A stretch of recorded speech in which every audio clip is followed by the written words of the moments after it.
அனைவருக்கும் வணக்கம். தெய்வீக பலன்கள் சேனல் சார்பாக தங்களை அன்புடன் வரவேற்கிறோம். இன்று நம் காணொலியில் காண விரும்புவது சித்திரை சர்வ அமாவாசை என்று செய்ய வேண்டியவை என்ன என்பதை பற்றி இந்த காணொலியில் பார்க்கலாம். வாருங்கள் காணொலிக்கு செல்லலாம்.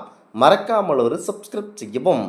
மொத்தமுள்ள 16 வகையான திதிகளில் 15வது திதிகள் இறை வழிபாட்டிற்கும் அமாவாசை திதி மட்டும் முன்னோர்கள் வழிபாட்டிற்கும் உரியதாக சொல்லப்படுகிறது. இப்போ முன்னோர்களுடைய ஆசி இருந்தால்தான் மட்டுமே ஒருவருக்கு தெய்வத்தின் அருளும் வாழ்க்கையில் அனைத்து விதமான நலன்களும் கிடைக்கும் என நம்பப்படுகிறது. அதிலும் சிறப்புக்குரிய சித்திரை மாத அமாவாசை பாவங்கள் அனைத்தையும் போக்கி வாழ்க்கையில் இருக்கும் துன்பங்கள் அனைத்திலும் இருந்து விடுபடுவதற்கு ஏற்ற நல்ல நாளாக விளங்குகிறது.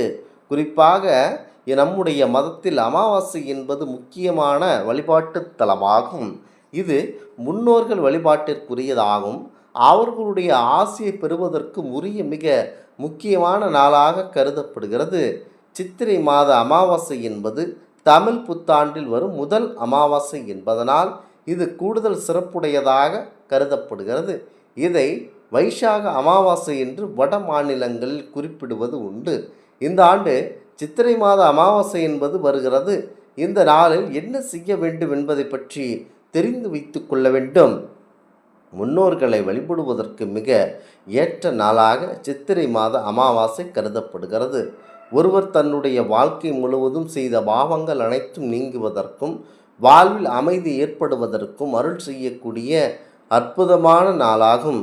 இந்த நாளில் செய்யப்படும் முன்னோர் வழிபாடு வாழ்க்கையில் இருந்து எதிர்மறையான விஷயங்களை அகற்றி புதிய வாழ்க்கையை துவங்குவதற்கு முன்னோர்களின் ஆசிகளை பெறுவதற்குரிய நாளாகும்.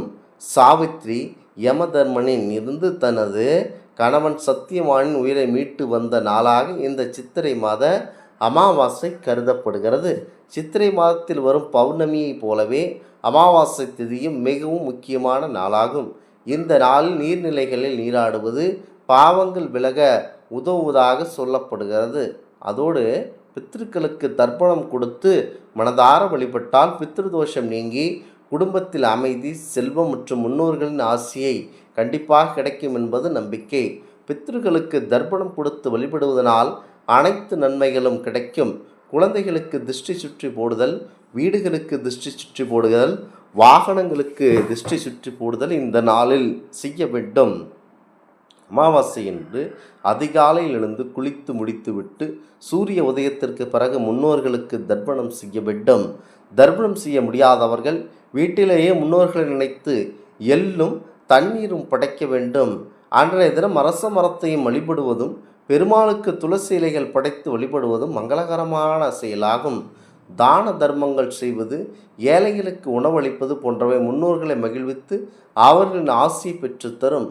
மாலையில் வீட்டு நிலைவாசலில் கடுகு எண்ணெய் தீபம் ஏற்றுவது எதிர்மறை ஆற்றல்களை விரட்ட உதவுகிறது.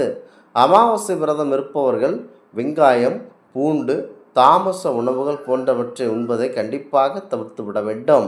பால், பழம், உலர் பழங்கள் ஆகியவற்றை சாப்பிட்டு விரதம் இருக்கலாம். பகலில் முன்னோர்களுக்கு படையலிட்டு வழிபாடு செய்வது நல்லது. காகத்திற்கு உணவளித்த பிறகே விரதம் இருக்க வேண்டும்.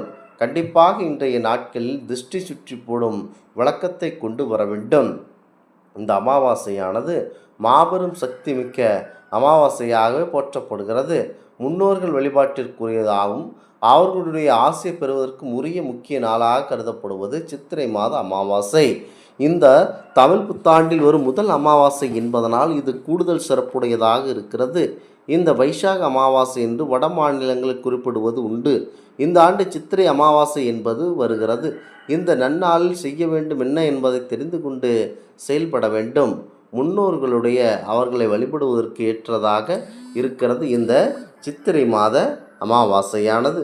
இந்த அமாவாசையில் வழிபடுவர்களுக்கு அனைத்து விதமான பாவங்களும் நீங்கி நல்லதொரு செயலாகவே அமையும். அடுத்ததாக சித்திரை அமாவாசையானது மாபெரும் சக்தி மிக்க அமாவாசையாகும். மாதத்தில் வரும் பௌர்ணமியை போலவே அமாவாசை திதியும் மிக முக்கியமான நாளாகும். இந்த நாள் புனித நீர்நிலைகளில் நீராடி கண்டிப்பாக பாவங்கள் விலக உதவுகிறது. அதோடு பித்ருக்களுக்கு தர்ப்பணம் கொடுத்து மனதார வழிபட்டால் பித்ருதோஷம் நீங்கி குடும்பத்தில் அமைதி, செல்வம், முன்னோர்களுடைய ஆசி ஆகியவை கிடைக்கும் என்பது நம்பிக்கையாகும். பித்ருக்களுக்கு தர்ப்பணம் கொடுத்து வழிபடுவதனால் அனைத்து விதமான நன்மைகளும் நமக்கு கண்டிப்பாக கிடைத்தே தீருமாகும். குறிப்பாக அமாவாசை என்பது எந்த அளவிற்கு நல்ல சக்தி இருக்கிறதோ அந்த அளவிற்கு தீய சக்திகளும் இருக்கும். ஆகையால் இன்றைய நாட்கள் வீடுகளுக்கு பூசணிக்காய் சுற்றி போடுதல், எலுமிச்சம்பழம் சுற்றி போடுதல், இந்த மாதிரியான செயல்களை கண்டிப்பாக செய்ய வேண்டும். பொதுவாக இந்த அமாவாசையானது மொத்தம் 96 தர்ப்பணங்கள் இருப்பதாக கூறுகின்றனர். சாஸ்திரப்படி ஒரு ஆண்டின் முன்னோர்களுக்கு செய்ய வேண்டிய 96 முக்கியமான தர்ப்பணங்கள் சன்னத்வான தர்ப்பணம் என்று அழைக்கப்படுகிறது. இதில் 12 மாத அமாவாசை தர்ப்பணம், 12 தமிழ் மாத பிறப்பு தர்ப்பணம், 12 பௌர்ணமி, 16 மகாலய பட்சம், புரட்டாசி மாதத்தில் வரும் 16 நாட்கள், கிரகண காலங்கள், தை, மாசி, பங்குனி, புரட்டாசி மாதங்களில் வரும் அஷ்டமி நாட்கள் மற்றும் யுகாதி நாட்கள் போன்றவை அடங்கும். இந்த 96 தர்ப்பணங்களும் நம் முன்னோர்களை வணங்கி அவர்களுடைய ஆசியை வணங்க வழிவகுக்கிறது. முன்னோர்களின் ஆத்ம சாந்தி அடையவும் குடும்பத்தில் உள்ள தடைகளை நீங்கி நலம் பெறவும் இந்த 96 வகையான தர்ப்பணங்கள் செய்வது சிறப்பு என சாஸ்திரங்கள் கூறுகின்றன. வாழ்க்கையில் ஏதாவது ஒரு தமிழ் வருடத்திலாவது அவசியம் தர்ப்பணம் செய்ய வேண்டும். 21 முன் தலைமுறை, 21 பின் தலைமுறைக்கு நாம் வைக்கும் சொத்து இதுதான். பொதுவாக ஒவ்வொரு அமாவாசை மற்றும் தமிழ் மாத பிறப்பு தினத்தில் தர்ப்பணம் கொடுக்க வேண்டும். தமிழ் வருடத்தின் முதல் மாதமான சித்திரை மாதத்தின் தினத்தில் முன்னோர்களுக்கு அவருடைய படத்திற்கு மாலை அணிவித்து படையல் வைத்து தர்ப்பணம் கொடுத்து 4 பேருக்காவது உணவு தானம் கொடுப்பதனால் எல்லா வகையான நன்மைகளும் நமக்கு கிடைக்கும். இதனால் பரம்பரைக்கே மதிப்பு, மரியாதை கிடைக்கும். அதோடு வீட்டில் உள்ள துஷ்ட சக்திகள் நீங்கி நன்மையும் சந்தோஷமும் கண்டிப்பாக பெற முடியும் என்பது ஐதீகமாகும். இந்த ஆன்மீக தகவல் உங்களுக்கு பிடித்து இருந்தால் தெய்வீக பலன்கள் சேனலை கண்டிப்பாக சப்ஸ்கிரைப் செய்து கொள்ளவும். மீண்டும் ஒரு நல்லதொரு காணொளியில் உங்களை சந்திக்கிறோம். நன்றி, வணக்கம்.